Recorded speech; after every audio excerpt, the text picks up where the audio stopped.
Kaixo, gaur ekainak 3 hortzirala ongi etorri magazinera, gaur Álvaro Garde Baztandarren Biltzarrako kidearekin, antolatzailearekin egonen gara Baztandarren Biltzarraz solasean, espektatibak daudelako horren inguruan, baina hori baino lehen ez gaitezen betiko edukiak ikusten. Hasteko, efemerideak. 1654 urtean ekainaren 3an, Luis XIV koroatu zuten Reimsen, Frantziako eta Nafarroako erregia izan zen eta tronura 5. urtebetetzea baino 8 hilabete lehenago iritsi zen, baina gobernuaren benetako kontrola Mazarin kardinalaren heriotza arte ez zuen eskuratu. Heriotza arte izan zen errege 77 urte betetzear zegoela. Honela, bere agintaldia 72 urtetan orain arte dokumentatutako Europako erregealdi luzeena da. Eta 1924ean Franz Kafka, txekiar idazlea, hil zen. 1979ean berriz Guardia Zibilaren kide batek Gladys del Estal, venezuelar jatorriko euskal ekologista eta ekintzailea tiroz erail zuen. 2005ean Jon Idigoras, Herri Batasuneko mahaikidea, hil zen. Ikus ditzagun gaurko lerroburuak. Mintza praktika egonen da Artikako eta Mutiloako kultur etxeetan 7:30. Eta Arrosadioako Zaldibin kalejira egonen da 7:30. Ostiralean ekainak 3, kui, pirritx porrotx eta maritmototxen antzerkia bortzetan. Baita ere Ameli Ipuinen jostune Ipuin kontalaria Artikako kulturretxean izanen dugu 7:00. Marianitos Blaien kontzertua ere 7:00 Atarrabiako Udal plazan. Kontzertu gehiago, Hogei berriro Artikako Maria Dominguez plazan. Oroitzapenak diskaren aurkezpena eginen dute 8:00. Eta Ez nauk ire beldur kontzertua Jauja taldearen eskutik 8:00. Kontzertu gehiago Arrosadiako Jai gunean, Eskabidean, Iramo eta Odolkiak ordainetan, 10:30 hasita. Eta bukatzeko abestu gure Queen kontzertua Atarrabiako kulturretxean. Queen taldearen musika ibilbidean oinarritutako Paz de Ziganda ikastolako abesbatzaren emanaldia izanen da 8:00. Larunbatean ekainak 4, Berriobeitiko Euskararen eguna ospatuko da egun osoko egitarauarekin, aurrendako ekimenak, herri kirolak, bertsolariekin, goazen telesaileko abeslariak, kontzertuak, eta ekainaren 4 arte ere ekimen ezberdinak egongo dira. Arrosadiako jaigunean trikidantz eta baizera 6:30. Eta igandean bukatzeko aurrendako antzerki programa Adar bakar urdina 12:00 izanen da Eguesibarren. Baita ere Ibilbedi, Burutik eta Kasi bandidos Arrosadioako jaigunean 4:30. Eta bukatzeko Mielotxin Atarrabia banda eta Lauarin dantza taldek dantza saioa eskainiko dute Atarrabiako kulturetxean 8:00. Ikus ditzagun gaurko egunkarien azalak. Az gaitezen Diario de Notiziasekin. Lerroburu nagusian, Nafarroak lehen aldiz 300.000 kotizatzaile baino gehiago erregistratu ditu gizarte segurantzan. Azaltzen denez, kontratazio finkoak 16 urteko maiatza onena adierazten du lan erreformaren ondorioz. Langabeziak behera egin du, eta 32.000 langabe daude, testuinguru ekonomikoa gora bera. Argazkean Ukrainiako soldadu bat eta izenburuan 100 egun gerran Ukrainian. Errusia Luhansk osoa okupatzetik gertu dago NATO indartzen eta zabaltzen den bitartean. Beste albiste batzuetan, Nafarroak urtero 400 birikako minbizi kasu detektatzen ditu. Eta AHTA lurperatuta sartuko da Iruñean, tunel faltsuarekin. Diario de Navarran, lerroburu handian, foru gobernua alarma egoeraren isunak itzultzen hasi da. 3 ebazpen sinatuko dira 3.000 zigor artxibatzeko edo itzultzeko. Tuterako eta Iruñeko udalek zer egin ikertzen jarraitzen dute. Argazkian, Lo que viene Tuterako zine jaialdian parte hartuko duten zenbait nafar sortzaile eta izenburuan lo que viene de aquí jarri dute hitz jokoa eginez. Gara egunkarian, Xabier Atristain espetxeratu dute Estrasburgori men ez egiteko. 24 ordu baino gutxiagoan, Ertzaintzak Espainiako Auzitegi Gorenaren ebazpena betearazi du, eta berriro kartzelara eraman dute donostiarra. Europako Eskubide Auzitegiak bere zigorra bidegabetzat jo ondoren. Argazkian, Ginbert eta Vázquez Atletikeko jokalariak agertzen dira, eta beren hitzak oztopoak gainditu behar izanak hobeak egingo gaitu. Azken albiste batean, gasolina maximo historikoetara iristen da krisi betean. Berri egunkarian ere, Atristain espetxean sartu dute berriz, Espainiako Gorenaren epaiarengatik. Auzitegi Nazionalak agindu du kartzeleratzea, Auzitegi Gorenak erabaki ondoren ez zela beharrezkoa zigorra berrikustea. Estrasburgok defentsa eskubidea urratu zitzaiola ebatzi zuelako askatu zuten. Argazkian, Ukrainiako mapa eta izenburuan, gerra luzean lokaztuta. Errusiak Ukraina inbaditu zuela 100 egun bete dira gaur. Kiev hartzeko hasierako asmoak porrot egin ondoren, Errusia ekialdeko lurrak berenganatzen ari da. Eta beste berri batean, kotizazio gabeko pentsioak 115 igotzea adostu du EH Bilduk Espainiako gobernuarekin. Bukatzeko Euskal Herria irratia berri nagusian, Oberena dantza taldeak piztuko du Arrosadiako festetako suziria. Iruñeko hegoaldeko auzoko jaiak asteburu honetan ospatuko dituzte eta Iruña Rugby Klubaren urteurrenari ere tartea eginen diote. Baitere, auzitegiek skolaren aurkako helegite bat onartezina dela ebatzi dute. Eta azkenik, Nafarroko ubidearen 9 kilometro eguzki plakaz estaliko dituzte eraikin publikoak energiaz hornitzeko. Gaurko eta biharko eguraldia. Gaur ostirala eguraldiak ildo beretik jarraituko du. Egunaren hasieran hodeiak ugariak izango dira zenbait lekutan, behe-hodei batzuekin iparraldean. Goizak aurrera egin ahala garbituz joango da eta eguerdian eguzkia izango da jaun eta jabe. Batez ere barnealdean giroak udako itxurarekin jarraituko du. Arratsaldearen hasieran bero hodeiak garatuko dira. Arratsaldearen amaieran eta gauean zaparrada trumoitsu batzuk bota ditzake eta txingorra egin dezake. Arratsaldean haizeak iparraldetik joko du, Ebro ibarrean izan ezik. Bertan, hegoaldeko haizea bizi ibiliko da. Larunbat goizean ostarte zabalak agertuko dira, baina zerua ez da guztiz garbi egongo. Kostaldean behe-hodei batzuk agertuko dira. Egunaren bigarren partean hodei dezente agertuko dira eta trumoi ekaitzak izan daitezke. Zenbait lekutan zaparrada mardulagoak bota ditzake eta txingorra egin dezake. Temperaturan ez da aldaketa handirik espero eta barnealdeko zenbait lekutan beroak jarraipena izango du. Arratsaldean iparraldeko haizea ibiliko da eta barnealdeko zenbait lekutan indartu egingo da. Eta ikus ditzagun Iruñeko udaleko berriak. Iruñeko alkateak Nafarroako Kantabriako etxean parte hartu du. 2020ko martxoan hil zen Jose Gomez Zubieta presidente eta sortzailearen omenaldian. Ekitaldia atzo goizean izan zen Kantabriako etxean eta bertan izan ziren alarguna eta haren senideak ere. Bestalde, Cesikek hiriko balkoietan jarritako lorontzi batzuen laginak aztertu ditu, Iruñeko kutsadura maila egiaztatzeko. Iruñeko udalak bultzatutako esperientzia batek herritarrak inplikatzen ditu etxeetatik kutsadura neurtzera.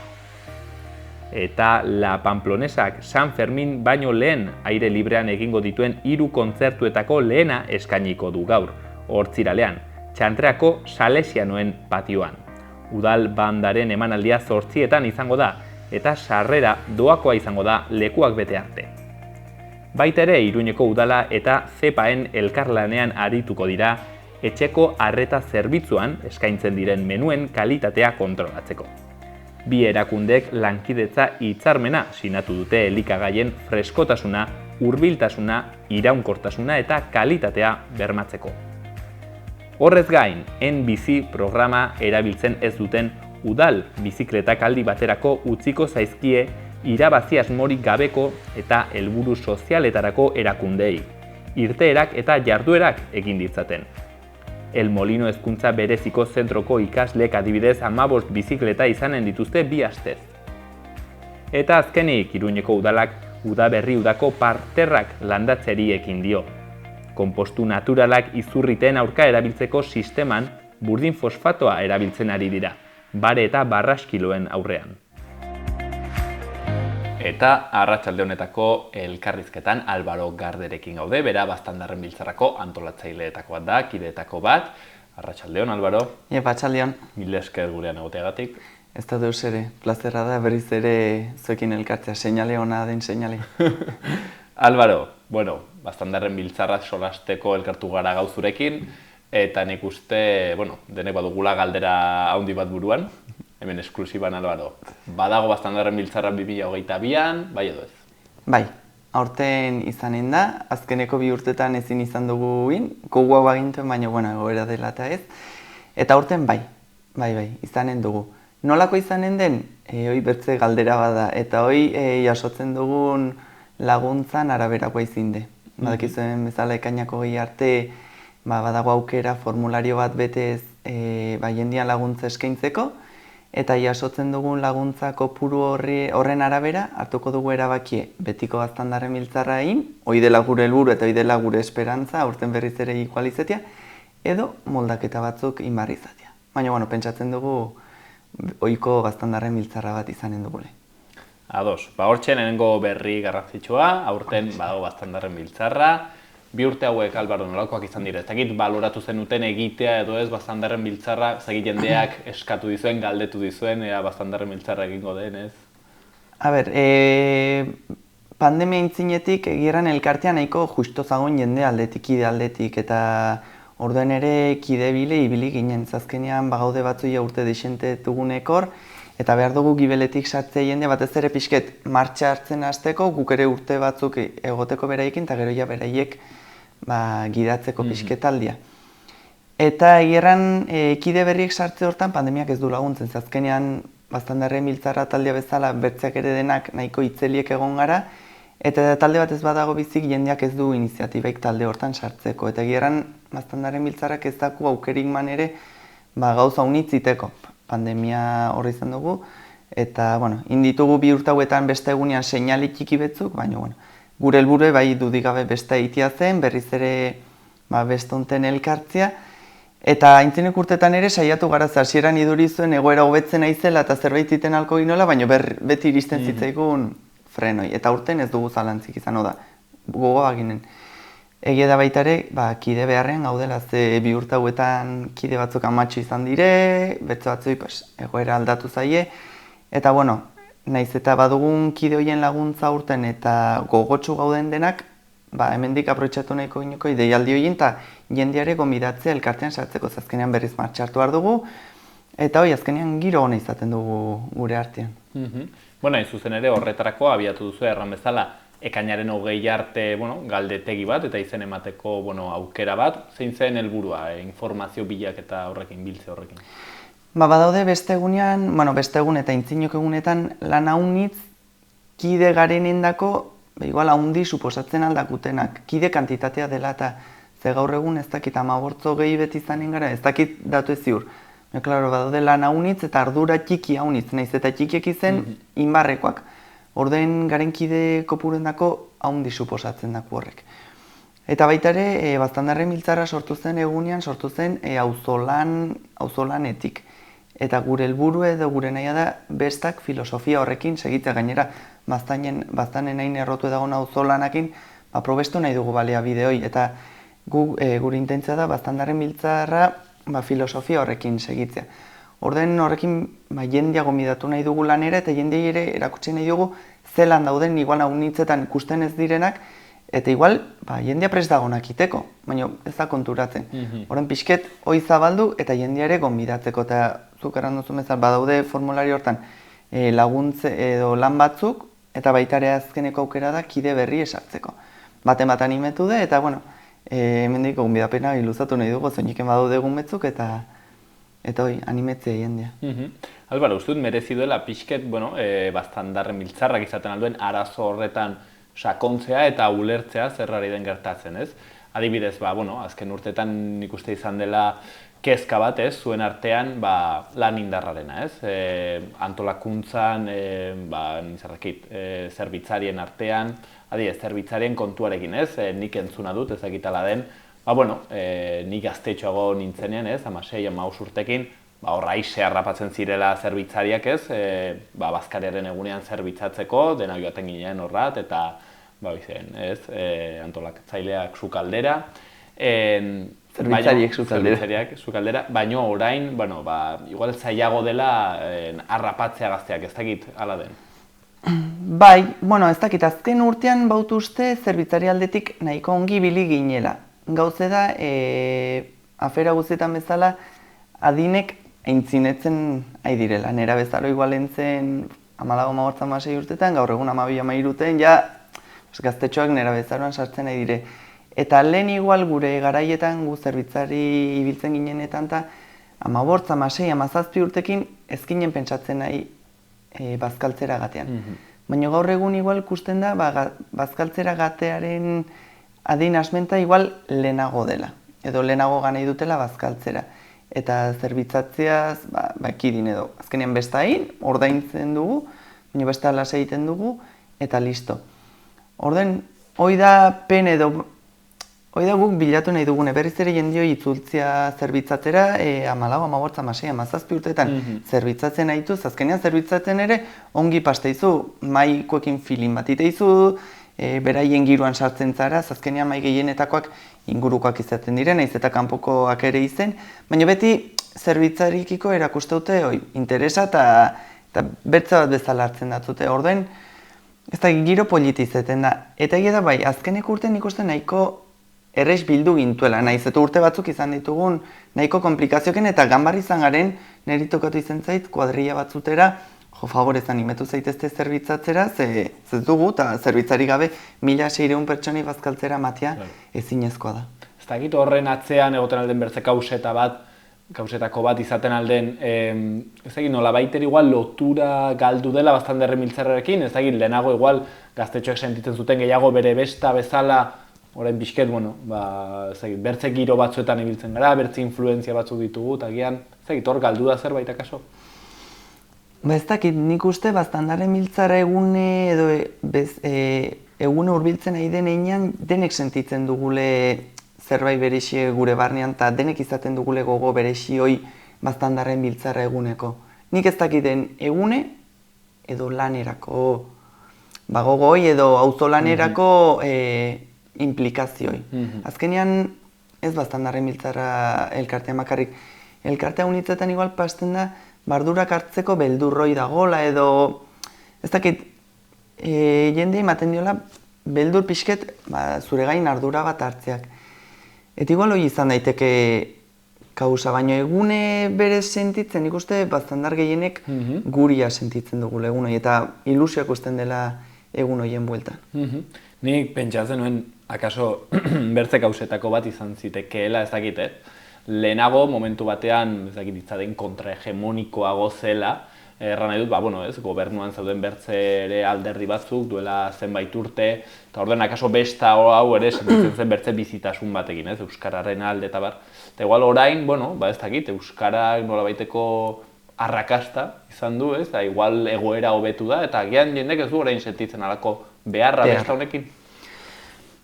Igual izan daiteke hori arrazoinetako bat, erranduten bezala auzolanaz gain, bastandarren miltzarrak baditu, bertze balorea unitz eta bertze horietako bat da Euskara.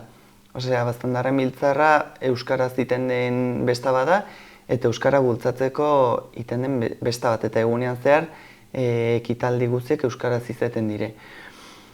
Orduen, igual, egia da bastanen hainbertzeko beharrik gaur egun igual ez dela kusten. Nafarroan orokorrean bai, Euskal Herri mailan ere bai, baina, bastanen euskara egunerokotasunean aitzen dugun zerbait da, eta bastanen euskaraz bizitzen algarela ere nik uste erten aldugun 180 batean. Izaten aldela arrazoietako bat? Izan daiteke, baina Ez dakit jendea hortan fijatzen den edo ez. Igual erratzen zenena lana baino besta igual gustoko. Ez dakit, hoi erteut, kusteut ez dela bakarri Baztandarren Biltzarra elkartean afera hau edo ez dela arazo Baztandarren Biltzarra elkartean bakarrik bertze elkartea unitzetan edo herrietako bestak antolatzeko orduen ere, igual ez da iguala orain dela 10-15 urte zena eta gaur egun den igual, gaur egun lan bolondresoi edo kobratu gabeko lan egitea gehiago kostatzen zaigu. Gero, Álvaro, horren aritik pixkat, ezagit, zuek antolakuntzan, zein dira ikusten dituzen zailtasun nagusiak guzti hau antolatzerako orduan? Ezagit, adibidez, finantziazioa arazo handi bat izaten den? Ez, finantziazioa ez. Azkenean guk ostatuet batzen dugu beste egunean, eta ostatuen helburua da dirua atratzegia baitare Elizondoko ostatu jatetxe eta ingurukoek ere bai, eta baitare komertzia unitzek tomolan, diru laguntzetan ere parte hartzen dutela eta Baztan orokorrean Baztandarren Biltzarrakin arras ongi portatzen dela. Aukera aprobetxatu ere Baztandar guzti eskerrak mateko azkenean aurten 59. urtea du, delden urtean 60. urtea beteko du iten baldin da. Ordeen 60 urte zirauten duen besta bat ez da bizik mantentzen ingurukoen laguntza eta babesez baldin badu. Ordeen ekonomikokin ikuste bai eskertzeko gauden, bai ingurukoei eta baita beste egunean hurbiltzen diren guzi ere azkenean bereien aportazio txikia iteute. Gero, Álvaro, ez dakit, adibidez, bertze lan haundiz baduen elementuetako bat besta honetan, ez da orgen kontu hori, ez? Ez dakit adibidez horretan zailtasunak aurkitzen ari dituzuen, ez dakit herrietako jendeak nekatuta dauden, karo, gero ere, ez dakit ez, herri batzuetan jende gehiago dago, jende gehiago implikatzen da, agian bertze herri batzuei astuna egiten zaie, ez dakit nola ikusten duzun kontu hori. Urtero izaten da, herrien batek pereza pixket izaten duen edo zailtasunak izaten dituenako, zukaran duzun bezala, jende generazio bat tortzen alda, igual gazte guti dagona edo lan egiten dakien ere guti dena, azkenean karroza bat iten ni hasiko banintz momentu honetan nik ez nuke jakingo. Ni betze arlo batzuten igual hobekiago ibiltzen alaiz, baina arlo hortan ez dut haunitzi kontrolatzen. Eta egia da haunitzetan jende berdinei tokatzen zaiola lan egitea, egia da kriston ordu pile pastu beharreko lan badela eta esfortzut izerdit ilusio haunitzekin indako lan badela, eta pasten aldela urte eta jaetuta nahiko nekatuek egotea. Eta igual elkarte hurbildu barri izatea, eta venga, bultzadatxoi edo animo bultzadatxoi mamarri izatea, baina orokorrean ez du garrazoik izaten. Azken urte gehienetan herri guztiek aurkeztu dira, 15 herriek egon dire presente Elizondoko karriketan, eta gu alde hortatik arras konten gaudez ikusten dugu herrien aldetik badagola implikazioa, badagola gogoa, karrozekin arratzen direnean ere normalean antzerkik izaten duzte, antzerkik ez badute musikari talde bat ibiltzen da beraien atzetik, konpromisoi hartzen dute eta atratzen dire Elizondoko karriketadera disfrutatzera eta beren herrien duten altxorra edo duten ohituroi erakustera. Orden alde hortatik ez kontent. Gero aurten zehazki igual bixet denboraz justo ibiliko dire, ez dakit? Ez, nik uste ez. Nik uste interesa eta gogoa bazuena edo zerbait lehenagotik hasi batzuena egiten galdini zintzuela eta erantzune baiezko izintzuela. Egia da horre elkartean egon garela, gauza honit antolatzen, nola bideratu, nola lotu pentsatzen, baina argi ginoen eta norbait hurbildu izan balitzaigu, hurbildu de jende ere galditarezu, bada Baztandarren Biltzarra, niri pertsonalkiri hurbildu zaizkit eta bai, bada. Gauza ez dugula igual publikoin, eta ez dugula informazioi publikoman, gauza batzuk lotu nahi gintuelako informazioi mateko. Adibidez, formularioan prestakuntzoi lotu eduki nahi ginuen. Eta hori bai bideratzea gostatzikule pixken nola egin, nola ez, eta horrek eramandako denbora. Baina egin entzela erabak egin nuen lehenagotik. Nik, Álvaro, orain zuri haitzen, iduritzen zait, ez dakit, ilusio batekin, positibidade batekin hartzen duzula kontu hau, nik uste nuen, afera igual komplikatuago zegoela, eta haitua nuen momentu batean, inkluso, antolakuntzan ez badago jende berri gehiago, kaso urteren batean ezingo dela antolatu. Bai, osea, hoi, lehenengo momentuen ere errandoterran guk ilusio badugu, gogoa badugu, eta gure intentzia besta normalitia da. Baina erranduten bezala ekainaren 20 jasotzen dugun datuen arabera, erabaki bat, edo bertze hartuko da Baztandarren Biltzarra eginen da. Baina nolako izanen den, hoi bertze gauz bat izan da, mugatu beharko direla igual gauza batzuk, bertze batzuk, edo modu batean imarko dela, bertze moduen aurtengoa salbatzen saiatuko gara. Hemendik aintzin eta elkartean kideik ez bada sartzen, ni galdera horrei erantzuten ez naiz ausartuko. Azkenean egoera aldatzen alda Baztandarren biltzarra eta gero bapatean kide berri pile bat sartzea, edo kontrakoa, kideak atratzea, orden ezin dut erran hemendik aintzinet ze pasatuko den. Egia dago ere ez dela ona, eta formularioi bideratu baldin badugu, jende beharrean gaudelako dela. Baina, bueno, nik uste elkarte bezala negatibidadea saltzen badugu eta dena frustrazioa, eta dena nekia eta dena traba, horrekin ez duzu lortzen kanpoko jendea motibatzea ere. Orden, nik uste gure aldetik motibatzen hasi behar dugu, motibatuek egon behar dugule, bertzeak motibatu alizateko. Irakaskuntzan berdine pasten, irakasle bat ez baldin badago motibatu, zaila izanen du bere ikasleak motibatzea. Gurian berdin, orden gu elkartea bi urte eta gero indatxo gode kriston guekin gainera, eta kriston ilusioekin orden hoi mantendu nahi dugu. Ekainan hogeian dugun datuen arabera, orden solastuko gara, eta orden kusko dugu zera bakiatzen dugu, baina bitartean positibo. Alvaro, orai positibidadea aipatzen zenuela, zuri zehazki, zein da, ez dakit Baztandarren biltzarra nola, bueno, izaten duzun oroitzapen onoietako bat, zein da, ez dakit, maite duzun edo momentuetako bat dola emozionalki eta zuretzat potentea izaten dena? Baztandarren biltzarra batu momentu polita unitz eta desberdine da, kanpotik bizi edo barnetik bizi. Ni 10 urte batut barnetik bizitzen egin naizela eta niretako egun arras polite dire, aintzineko bizpairok edo aintzineko aste prestatze hoi jende hurbiltzen daizune jaguakin kuste izulei Baztango herrietan karroza montatzen nahi direla, gauzek egiten nahi direla, Elizondoko karrikek bestitzen nahi direla, banderak direla, kartelak direla. Badagon saltxe horrek motivazioa pizten datu. Eta gero egunean berian badaude lan momentuek, baina arraspolite direnak tentsio horrekin jende hurbiltzen zaitzule laguntzera, bolondrez kuadrilo horrekin. Eta niri bazkal ordua unitz gustatzen zait. Estres momentu izaten da, baina momentu politere. Kuste izuleik 1600 pertsona gozatzen nahi direla, bazkaltzen nahi direla, eta dena ongi daiela kusteak. Niri orgen desfiliare gustatzen zait, zeu izaten da gure momentue lasai egoteko, eta guretako deskantzua eta hartzeko sukalde komisioa hain naiz, zeni hor nago. Eta hor saiatzen naiz herriko karrozan sartu eta pixket giroten orduzke bat, ordu terdi baldin badere. Baina, bueno, eguneko zati guzti baute bere inxarma, eta baite lehenagoko prestakuntzak ere. Interesgarra izanen zen galdetzea Baztandarrei orokorrean, ez? Zein den bere momentu gustokoena, seguro bakoitzak baduela. Seguro, eta seguro bakoitzak izanen duela anekdota batzuk edo desfilian dela, edo goizeko ordu txikietan dela, edo bazkal orduen dela. Handiz ere, ez dire oroituko gauza baitare. Laguna batzuk izan Bai, dudik gabe. Baina seguro nago Baztandarren biltzarra egunekin badutela zerbait berexie oroitzeko. Aipatuzu sukalde komisioa, hor ez dakit ere aldaketak egitea pentsatu den, baloratu den, hor egon dire urte andana batez, ez? Taldetxo bat, hori guztia eramaten, talde horrek ez dakit segitzeko asmorik duen, ez dakit momentu batean baloratu duzuen, piperra da hori aldatzea, lan handiz duelako. Momentuz ez gara planteatu.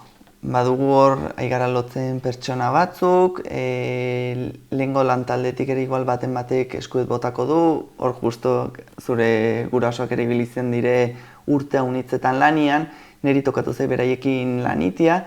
Arrasonak dire, Bai. Lan talde egerra nik gustore egon izan nintzen beraiekin, eta unitzik hasi nuen piperra da egiten, eta zertan nolain. Orduan, bueno, saiatzen gara ohitura mantentzen, azkenean hori bertan iten dugu, eta bertan iten dugune funtzionatzen duena eta gainera jendeai gustetzen zaion zerbait da, orduan, bueno, saiatuko gara mantentzen. Egoera dela eta moldatu beharko baldin bada, moldatu beharko da. Azkenean, guk dena pertsona gutxi batzun artean iti imposible izin. Baina, bueno, intentzia da hoi mantentzia. Alvaro, hemen utziko dugu elkarrizketa, bakarrik azkeneko galderatxo bat eginen dizut, isteko.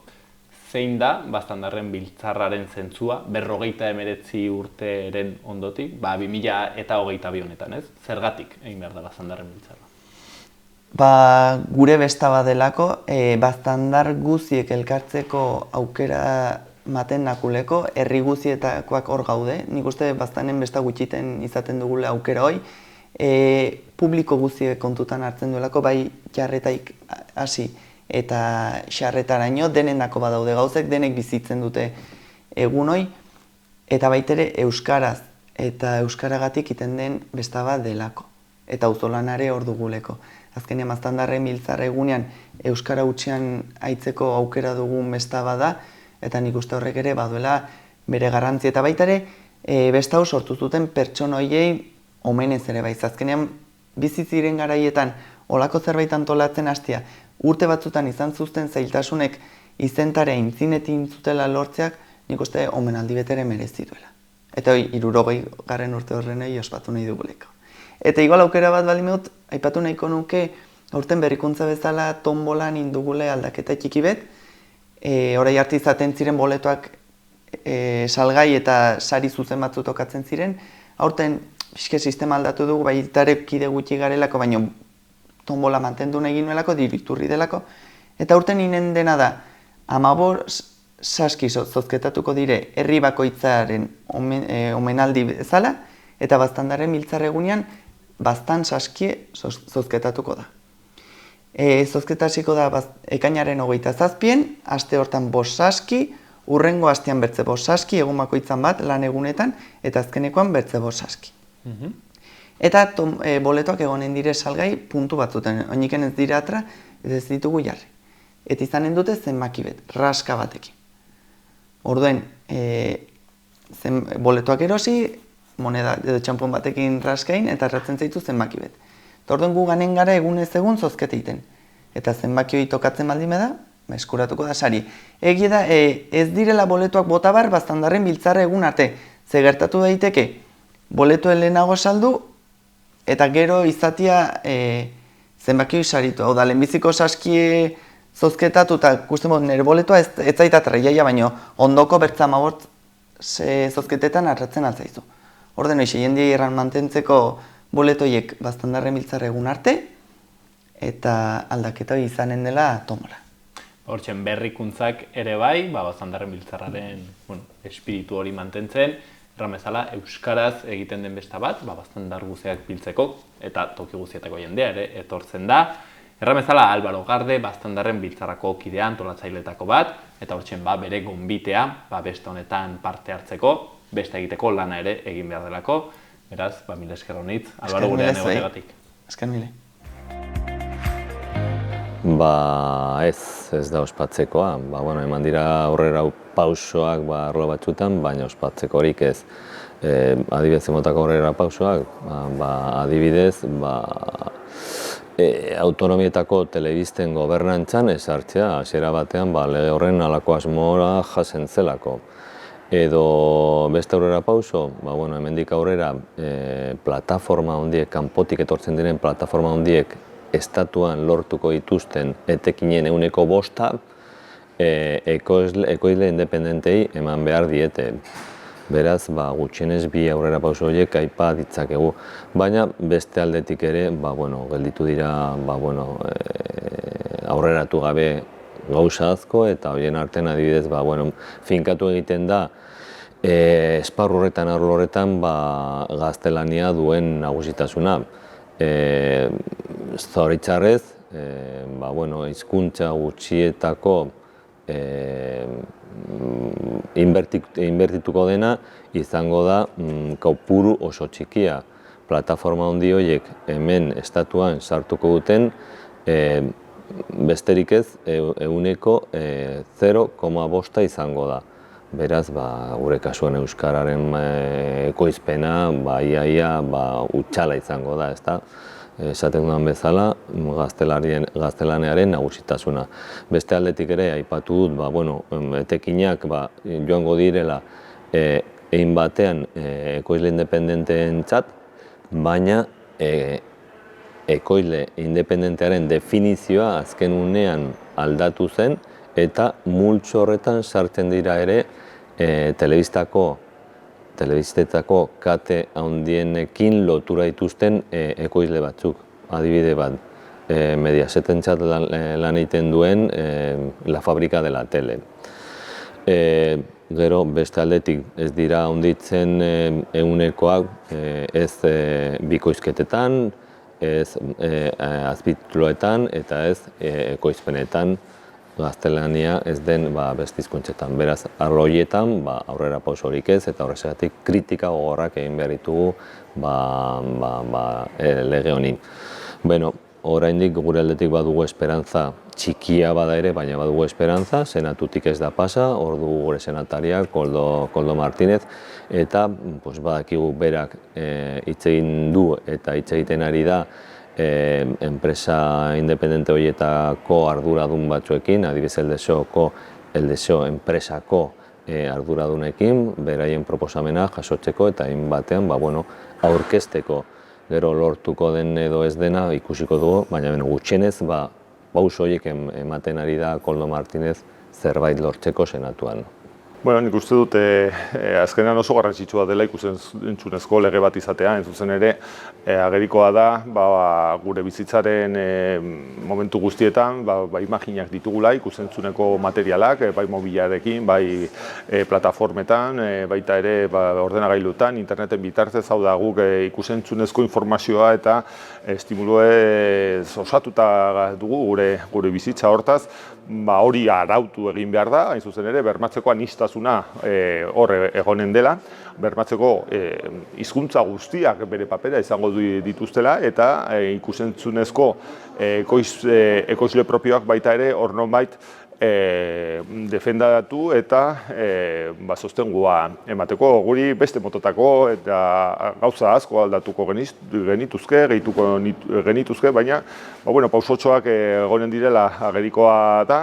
Eta hortaz, badakigu, ekonomia soilik eta etekinei uste badiezu ikusentzunezko ekoizpenak hauek ez zuten kontutan izango tokiko berezitasun guztiak, hizkun guztia, gure nortasun guztia, hortaz arautu behar da munduan eta gure gizartean dagoen aniztasuna bermatua egoteko eta bide horretan lantzen ditu bere konteniduak, bere gaiak lege hau. Bueno, gogoratu beharko genuke non jaio zen Ciutadans, bai izen horrekin, ez Ciudadanos bezala, baina Ciutadans izen horrekin, non eta Katalunian. Eta hainbatean zertarako katalanaren kontra borrokatzeko. Haiek jaio zenean, alderdia jaio zenean, behin eta berriro hitz egiten zuten katalanaren inposizioaz, eta horren kontra borrokatu behar zutela esatun zuten behin eta berriro. Inposizio hitza oso ezaguna da zoritxarrez gure artean, hemen Nafarroan, hain zuzen ere, euskararen kontra borrokatzeko ere. Joan den legealdian manifestazio handi bat eta guzti antolatu zen hemen gure hiriburuan hain zuzen ere euskararen inposizioaren kontra borrokatzeko. Hildo beretik lan egin du beti Ciudadanos alderdiak eta horrexegatik ez dira harritzeko hitz hauek. Gogora dezagun ere, bertako Kataluniako hainbat eskoletan jarri diren salaketak eta horren ondorioz eman diren ebazpenak non gaztelania eman behar dela 25%. Klase batzutan horrela izan behar du. Beraz, ez dira harritzeko zoritxarreko hitz hauek. Zalantzabarik haiek nahiago lukete dena gaztelania hutzean. Horrexegatik esan du, suposatzen dugu esan duena.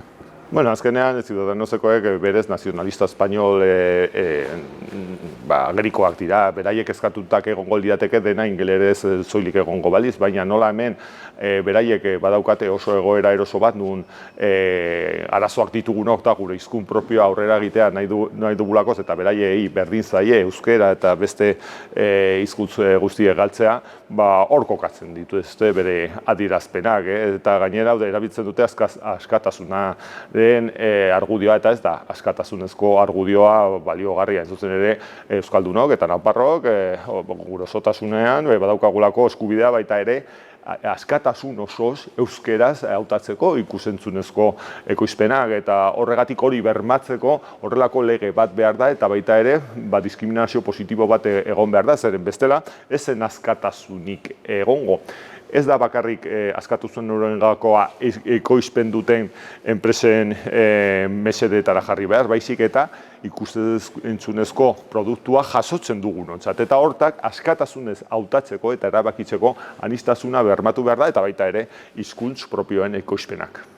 Bai, zalantza barik, lehenago aipatu dut, alde batetik, positiboa den lortu dena, 5% hori, kanpotik etortzen diren plataforma da enpresa handi horiek estatuen lortzen duten 5%, etekinen lortzen duten 5% hori bideratu behar dela ekoizle independentei, baina beste aldetik ikuspuntu negatibo batetik, azken uneko definizio horren aldaketarekin multzo horretan sartu dira ere, enpresa handienekin lotura dituzten ekoizle ez independenteak, benetan haien menpe daudelako. Lehenago aipatu dute adibide bat, adibidez, Mediasetekin lotura duen La Fábrica de Tele, ekoizten duena entzuzen ere hain ospetsua eta hain ikusita den Salvame saioa, ezta? Edo Media 3ekin ere antzeko zerbait gertatzen da, ezta? Beraz, enpresa horiek ekoizle independente, benetan direnez independenteak sartzen diren multzo horretan, eta haiek ere jasoko dute etekin horiek, beraz, banatzen da enpresa handienekin ere, eta hori ez da batera justua. Eta hain zuzen ere, hor nabaritzen da haiek izandako, emandako, egindako presioa. Agerikoa da, azkenean, enpresek daukate orokorrean helburu nagusi bat, eta da dirua da, irabaztea, etekinak ateratzea. Eta hortaz, beraientzat, baliteke, etekinak ateratzeko modurik errezena da, hor nonbait, biztalegoa homogenizatu, guztiok berdin egitea, eta tokiko izaera eta nortasuna ezabatzea. Zuzen ere horrek errazten dielako beraien ekoizpen eta beraien merkatua. Errezagoa da, homogeneoa eta guztiak berdinak diren mundu bat. Zertatzen da, nik uste dut agerikoa da UNESCO eta dozeinek defendatzen duela tokiko nortasuna, izaera, hizkuntza propioa, hain zuzen ere honek gure mundua aberazten duelakoz. Horregatik, nahiz eta presio horiek izan egon, demokraziak eta politika aurre egin behar dizkie, bere biziko garrantzia duelako homogeneizazio horren aurrean, gure nortasun propioa defendatzea.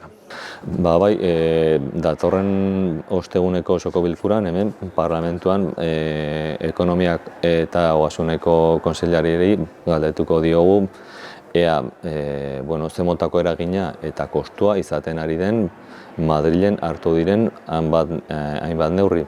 Adibidez, elikagaien inguruan, ergaien inguruan eta argindarraren bezaren inguruan. Goratu behar du, denok dakigunez, ergaiei jetzitzaien 20 zentimo eta argindarraren beza jeitsi zen 21-etik 10-era. Baina bidean norbaitek jandu dagoeneko 20 zentimo horiek eta argindarraren prezioa naiz eta beza jeitsi igotzen eta igotzen ari da. Beraz, Madrilen hartu diren neurriak hemen dituzte eraginak eta batzuetan pensatzen dugu bat ere eragonkortasunik eta efizientziarik gabe direlako. Orain hemen Nafarroako parlamentuan etxebizitzaren legea lantzen ari gara. Hortaz, gobernuak osatzen duten taldeek aurkeztu zuten lege proposamen bat, eta gu hori aberazten saiatzen ari gara. Ez zaigu gustatzen nola ez duten alokairuen salneurria hortan limitazio zuzen bat jarri nahi, nola fiskal arloan arazoak jartzen ari diren hain zuzen ere. Alokairu merkeak hor norlabait babesteko eta garestiak direnak hor nonbait fiskalitatearen bitartez eragiteko. Baina, saiatzen ari gara, Euskal Herrian Bildu argi daukagu guk praktikoak izan behar dugula, hau da, jendarteari onurak ekartzen dizkien politikak eta erabakiak hartu behar ditugula, eta bide horretan jarraituko dugu, azken momentura arte, lege honetan lan egiten akordio baten bila. Gaur amaitzen da, emendakinen epea ikusiko dugu zertan gelditzen.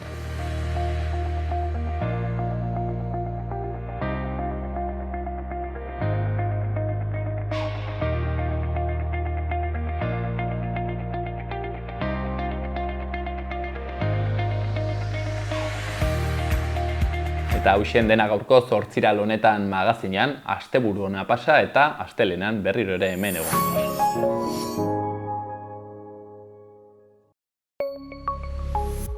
Gobierno de Navarra. Nafarroako gobernua.